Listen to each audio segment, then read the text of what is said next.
there is something I have never told anyone before. Not because I forgot it, and not because it stopped haunting me.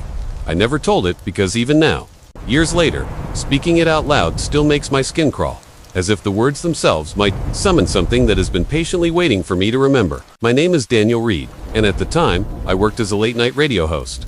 Every night from midnight until dawn, I sat alone in a small broadcast room, reading stories sent in by listeners who couldn't sleep, ghost stories, confessions, things people only dared to share when the rest of the world was silent.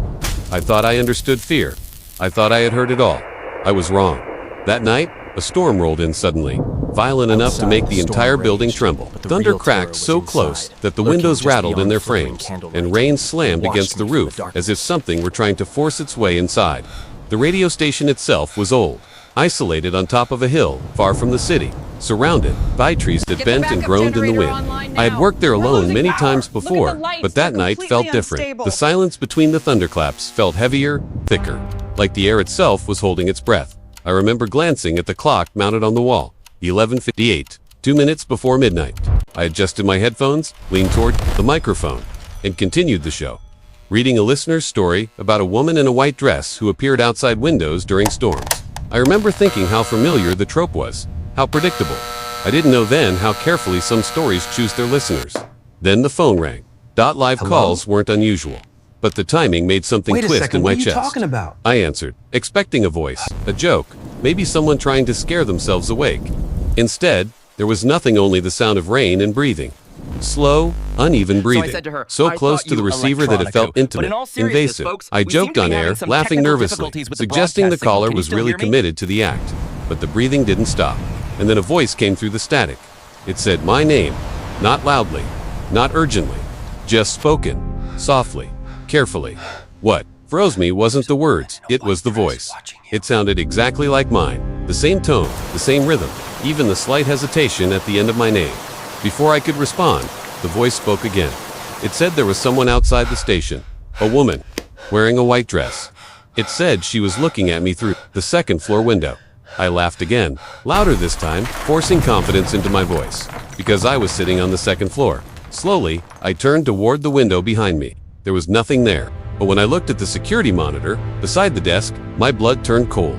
Through the storm, interference and rolling, static, I saw a hair-pale figure in a soaked white dress, her face pressed flat against the glass, her eyes wide, her mouth stretched into a smile that didn't belong in a human face. The phone line went dead dot. At that exact moment, thunder exploded overhead, perfectly matching the sound I had heard through the call. Whoever had been on the line hadn't been far away.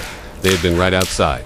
Before I could process that thought, a loud crash echoed from downstairs, the unmistakable sound of glass shattering. I grabbed the nearest thing I could find, a metal rod, and forced myself to move. Every instinct screamed at me to stay where I was, but fear pushed me forward. The stairs felt longer than they should have, darker, colder. At the bottom, the front door hung open, rain flooding the floor. A man stood there, soaked to the bone, shaking uncontrollably. His eyes were wide with terror. He said he was the caller. He said he came to warn me. He said the woman wasn't human, that she had been inside the station long before the storm began. As he spoke, I noticed a screwdriver lying on the floor, near his feet, wet, recently dropped.